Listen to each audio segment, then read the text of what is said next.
जय गुरुदेव। और दोस्तों, मेरे चैनल तंत्र और अप्सरा साधना में आपका हार्दिक स्वागत है।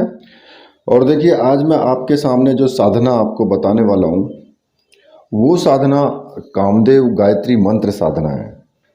क्योंकि कामदेव गायत्री मंत्र साधना के कुछ लाभ जो कि किस इस साधना को करने से प्राप्त होते हैं, उसके विषय में मैं आज आपको पहले से थोड़ा विस्तार से मैं आपको बता देता हूँ।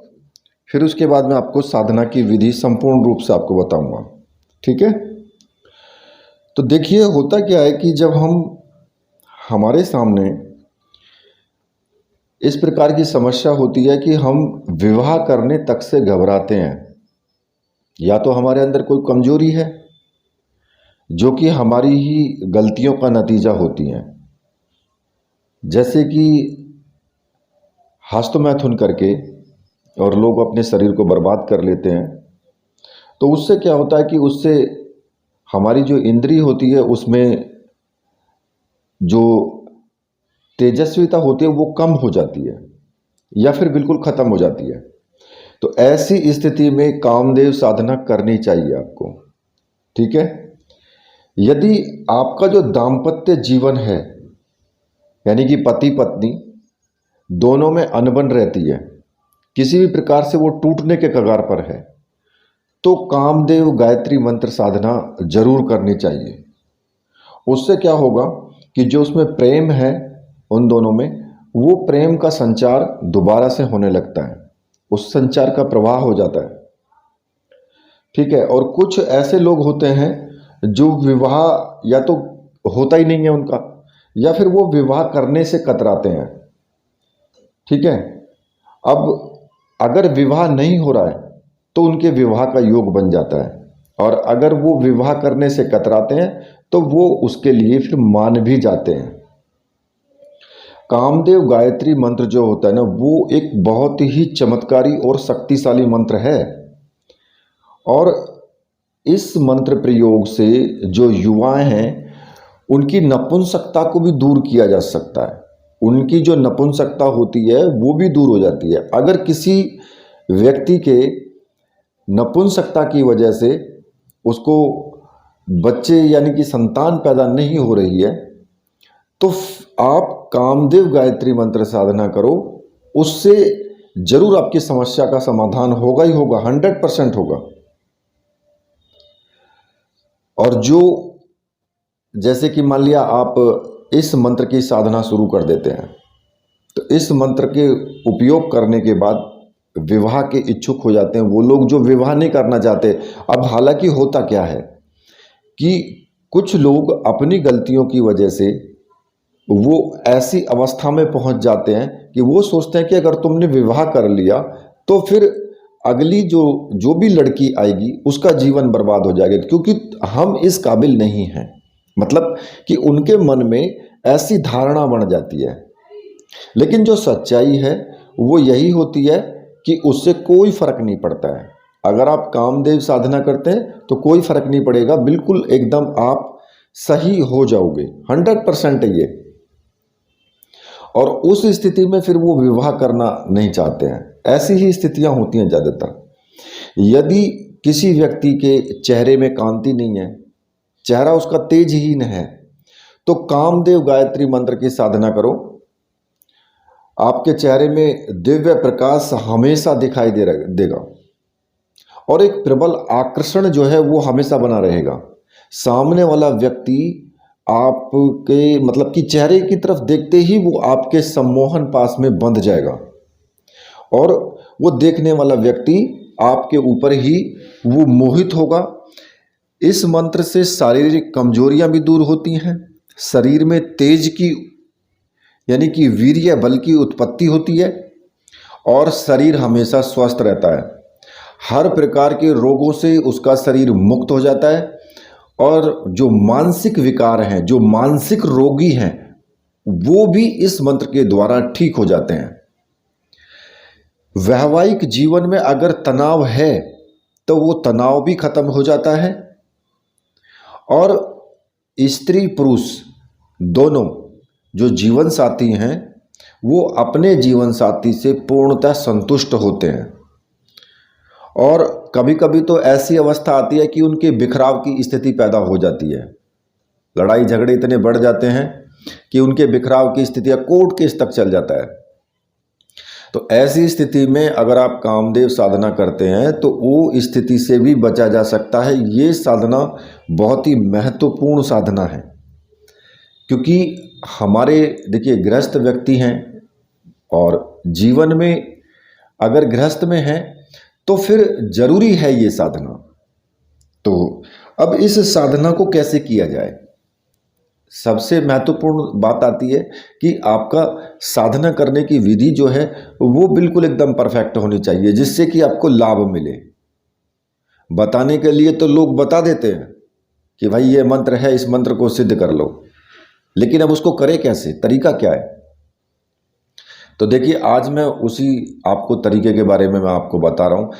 और ये जो साधना है, ये साधना कभी भी की जा सकती है। आप रात्रि में करो चाहे इसको, चाहे आप दिन में करो। दिन में 2 टाइम भी कर सकते हो आप इसको, सुबह भी और शाम भी कर सकते हो। तो इसमें कोई ऐसा बंधन नहीं है।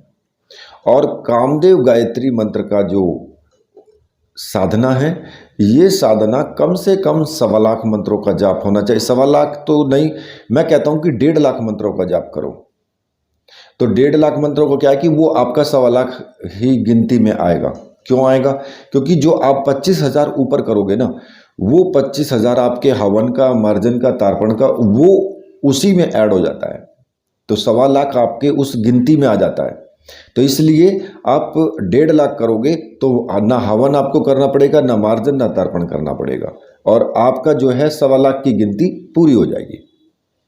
ये नियम है, ऐसा नहीं है कि कोई लोग हवन तर्पण करना कोई जरूरी है। आप उसकी बजाय मंत्र जाप कर सकते हो आगे, ठीक है। तो अब इसकी साधना किस प्रकार से की जाएगी, देखिए इस साधना में आपको मुख्य रूप से 2 ही चीजों की आवश्यकता होगी। पहला कामदेव यंत्र और दूसरा कामदेव माला। ये दोनों चीजें मंत्र सिद्ध प्राण प्रतिष्ठा युक्त होनी चाहिए।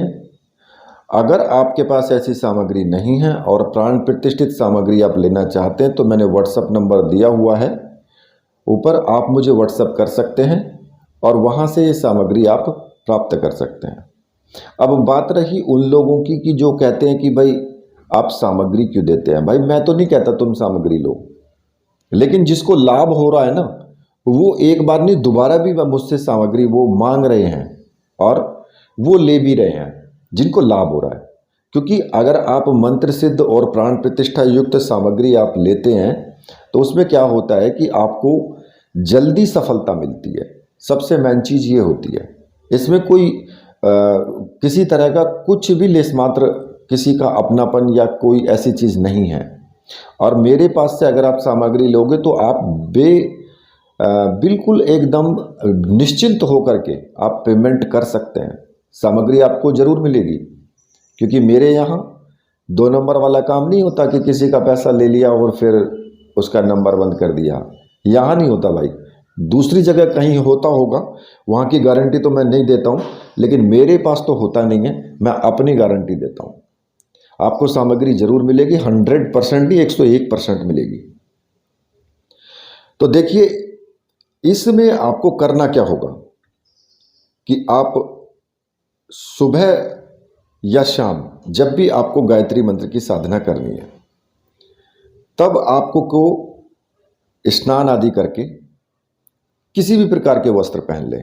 इसमें कोई विधान नहीं है, चाहे आप गुलाबी रंग के पहने, चाहे लाल रंग के पहने, चाहे आप सफ़ेद रंग के पहने, कैसे भी वस्त्र आप पहन सकते हैं। वस्त्र आपके भले ही पुराने हो लेकिन धुले हुए हों, साफ हों। प्रतिदिन आपको साफ वस्त्र धारण करके ही साधना करनी है, ठीक है।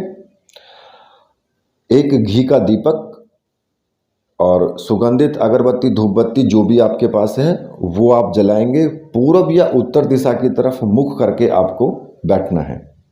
अब आप सुबह अगर आप मंत्र जाप कर रहे हैं तो आप देखेंगे कि अगर आपने जिस वक्त पर पहले दिन आपने साधना शुरू की है तो अगले दिन भी आपको उसी टाइम पर साधना शुरू करनी है। अगर आप 2 टाइम कर रहे हैं तो फिर दोनों टाइम पर आप उसी वक्त पर साधना शुरू करेंगे। हाँ, 5 या 10 मिनट का गैप आगे पीछे हो सकता है, लेकिन आधा घंटा या 1 घंटा का अंतर नहीं होना चाहिए, क्योंकि एक नियम होता है और नियम के अनुसार ही आपको साधना करनी चाहिए। तो देखिए, किसी भी प्रकार के वस्त्र धारण करें, सामने चौकी लगा लें और एक आसन डाल लें, चाहे लाल रंग का हो, चाहे आपका पीले रंग का हो या फिर सफ़ेद रंग का हो, किसी भी रंग का आसन आप ले सकते हैं। सामने घी का दीपक लगाएं, सुगंधित अगरबत्ती धूप बत्ती जो भी आपके पास है वो लगाएं, कुछ पुष्प ले लें और प्रतिदिन, ज़्यादा नहीं, 5 पुष्प बहुत होते हैं, 5 पुष्प प्रतिदिन ले आया करें। कितने के आते हैं? 2 रुपये 4 रुपये के, 5 रुपये के, बस, इससे हद से ज़्यादा तो नहीं आएंगे। आप पुष्प ले लें और या तो अष्टगंध लें, कुमकुम या फिर केसर का घोल कर लें, उसको टीका लगाने के लिए भगवान कामदेव को और अपने गुरु को, जो भी आपके गुरु हैं। और आप मिष्ठान भी ले सकते हैं, अगर आप भोग लगाना चाहते हैं तो भोग लगा सकते हैं, इसमें कोई किसी प्रकार का कोई ऐसा दिक्कत वाली बात नहीं है। तो सबसे पहले आप क्या करेंगे, आपको अपने गुरु का पूजन करना है। जो भी आपके गुरु हैं उनकी तस्वीर होनी चाहिए। गुरु का पूजन आपको नॉर्मली करना है कि आप उनको धूप दीप दिखाएंगे, पुष्प चढ़ाएंगे, चावल चढ़ाएंगे, टीका लगाएंगे, ठीक है। और अगर भोग है तो भोग भी लगा दें। इतना करने के बाद गुरु जी से प्रार्थना करेंगे मन ही मन कि गुरुदेव, मैं ये कामदेव गायत्री मंत्र की साधना करने जा रहा हूँ और इस साधना में मुझे पूर्ण सफलता मिले, मुझे ऐसा आशीर्वाद दीजिए। और मन ही मन गुरुदेव का आशीर्वाद लेकर के और फिर आगे बढ़ें। एक माला गुरु मंत्र की आपको जरूर जाप करनी है। अगर आपका गुरु जो है कोई नहीं है, भगवान शिव को आपने गुरु माना है, तो फिर भगवान शिव की भी आपको उसी तरीके से पूजन करना है। और एक माला ओम नमः शिवाय मंत्र की आपको जाप करना है। जैसे आपने गुरु का पूजन किया है, अगर गुरु नहीं तो उसी प्रकार से आपको करना है भगवान शिव का पूजन। और एक माला ओम नमः शिवाय मंत्र का आपको जाप करना है और उसी प्रकार से गुरुदेव, उनको गुरु मान करके उनसे आज्ञा लेनी है, ठीक है। जब आप इतना काम कर लेंगे तो एक स्टील की प्लेट ले लें और उस प्लेट में आप जो यंत्र है कामदेव यंत्र, उस यंत्र को स्थापित कर देंगे। देखिए, चाहे आप अणंग यंत्र लें या कामदेव यंत्र लें, दोनों एक ही होता है। अणंग भी कामदेव को ही बोला जाता है, ठीक है। तो उस प्लेट में थोड़े पुष्प लेकर के और उसमें कामदेव यंत्र को स्थापित कर देंगे। और जो सामने आपने चित्र अगर आपके पास है कामदेव भगवान का, तो फिर आप उस चित्र का भी पूजन करेंगे। अन्यथा जो यंत्र है उस यंत्र का ही आपको पूजन करना है। धूप से, दीप से, चावल से, कुमकुम केसर का टीका लगाएंगे, पुष्प चढ़ाएंगे। ऐसा नॉर्मली एक छोटा सा पूजन आपको कर लेना है, ठीक है।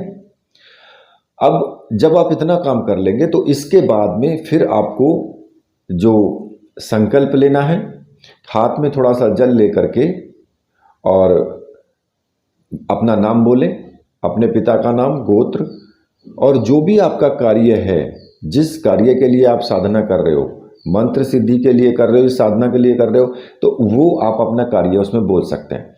अगर आप संकल्प नहीं लेते हैं तब भी कोई प्रॉब्लम नहीं है।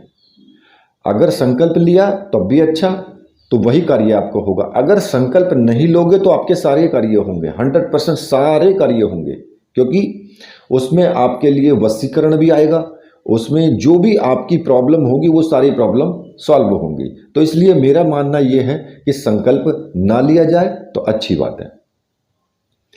अब इसके बाद आपको क्या करना है कि जो मंत्र है कामदेव गायत्री मंत्र, उस मंत्र की आपको साधना, जिसकी साधना करनी है उस मंत्र को आपको बोलना है, ठीक है।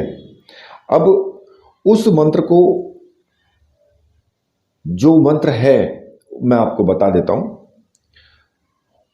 ओम कामदेवाय विद्महे पुष्पबाणाय धीमहि तन्नो अनंग प्रचोदयात्। छोटा सा मंत्र है, गायत्री मंत्र, ये कामदेव गायत्री। और इस मंत्र को आप जैसा कि 1.5 लाख की संख्या में आप इसका जाप करेंगे, तो अब आपको ये साधना 21 दिन 31 दिन इस हिसाब से आपको पूरी करनी है कि बिल्कुल एकदम ये उतने दिन में पूरी हो जानी चाहिए। तो आपको गिनती उसी हिसाब से रखनी है कि मान लिया कि आप 1.5 लाख मंत्रों का जाप आप करना चाहते हैं कि भाई 21 माला उस टाइम, 21 माला उस टाइम, तो आपकी 42 माला हो जाएंगी। अब 42 माला को आप डिवाइड कर लें कि प्रतिदिन आपने 42 माला की, तो कितने दिन में हमारी 1.5 लाख मंत्रों का जाप हो जाएगा। तो आपको इस प्रकार से भी साधना कर सकते हैं, या फिर ऐसा भी कर सकते हैं जैसा आपकी मर्जी आए कि आप 11 माला प्रतिदिन करें, तो तब भी आप धीरे धीरे आप इस साधना को पूरी कर सकते हैं। अब इसमें आप दो और भी एक तरीका अपना सकते हैं कि मान लिया कि आप 1.5 लाख मंत्रों का जाप एक साथ नहीं कर सकते, कि इतना आपको टाइम नहीं मिलता, तो आप ऐसा करें 51 हज़ार की 3 पुनरावृत्ति कर लें। और इन तीनों पुनरावृत्ति में आपकी जो सामग्री है, यंत्र और माला, वही रहेंगे। आपको उस यंत्र और माला को कहीं नहीं आपको भेजना है, इतने कहीं विसर्जित वगैरह नहीं करना है, इतने आप अपनी साधना पूरी न कर लें। अब जैसे कि मान लिया कि आपने 51 हज़ार मंत्रों का जाप 11 दिन में पूरा कर लिया या 21 दिन में पूरा कर लिया, फिर उसके बाद कुछ गैप ले करके फिर आप दोबारा से इस साधना को कर सकते हैं। तो इस प्रकार से भी आप पूरा 1.5 लाख मंत्रों का जाप कर सकते हैं। अब इस मंत्र जाप को करने के लिए जो आपको कुछ सावधानियां भी रखनी है। ऐसा नहीं है कि देखिए, साधना जो होती है, साधना के नियम होते हैं, और वो नियम मैंने एक वीडियो में दिए हुए हैं पूरी तरीके से। कल ही मैंने वीडियो डाली है, उसमें मैंने पूरे साधना के नियम दिए कि आपको किस प्रकार से साधना जब करें तो किन किन नियमों को आपको फॉलो करना होता है, और वो नियम प्रत्येक साधना में लागू होते हैं। ज़्यादातर सभी साधनाओं में वही नियम रहते हैं। आपको ब्रह्मचर्य व्रत का पालन इसमें ज़रूर करना है, किसी का बुरा नहीं सोचना है, ईर्ष्या नहीं करनी है, झूठ नहीं बोलना है। हमेशा आप अपने मन से, तन से, वचन से, कर्म से पवित्र रहें। जब भी कोई साधना करें तब इन चीज़ों को जरूर आपको मानना ही होगा, तभी साधना संपूर्ण होती है। और साधना में आपका भाव होना चाहिए। कई लोग क्या करते हैं कि साधना तो कर रहे हैं, मंत्र जाप भी कर रहे हैं, लेकिन उसके साथ साथ कोई नियम फॉलो नहीं है, कोई उनका भाव नहीं है, और फिर वो कहते हैं कि जी हमें तो इसमें अनुभव ही नहीं हो रहे। भाई, अनुभव कहाँ से होंगे जब तुम्हारा भाव ही नहीं है? क्योंकि भाव पर ही पूजा पद्धति, साधना सब कुछ टिकी हुई है। सिर्फ भाव ही व्यक्ति का मेन होता है। कि कहते हैं ना कि अगर चाहे आप लाखों रुपए का सामान भगवान को चढ़ा दो, और अगर आपका भाव नहीं है तो फिर सब कुछ बेकार है।